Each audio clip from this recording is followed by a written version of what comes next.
My name is Dr. Brown. I'm a Summit Chiropractic, and today we're going to be taking a look at how to do the air squat exercise. Now, with air squats, very simple. It's just a squat without much weight added, okay?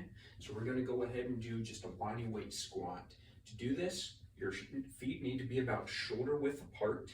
You want your knees to be about the same. Now, as you go down into a squat, there's a few things that you want to pay attention to. The first is knee positioning. Now, if you got a lot of weakness in those glutes, you might notice that as you start to go down into the squat, your knees start to cave in.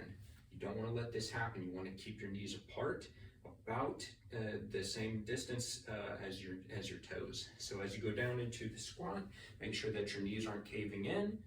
Hold that position at the bottom of the squat for a second, and then come back up, making sure that the knees remain about as far apart as the toes. Now, from the side, it should kind of look like this. Notice I'm keeping my low back straight. As you go down into a squat, you want to make sure that you're not starting to round forward at the low back.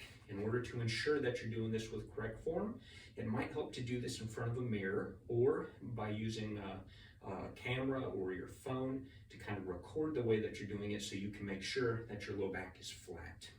Now, as we're doing squats, you want to go down into the squat until you're pretty close with where your thigh is about parallel with the ground. Once you get to this position, hold, and then come back up. Down, hold, and come back up. Now, with squats, the goal is to do as many reps as possible. If you're only able to do 2 or 3 reps at a time now, and then you have to stop and take a break and rest, that's okay. The goal is that over time, you're going to increase the number of reps that you can do.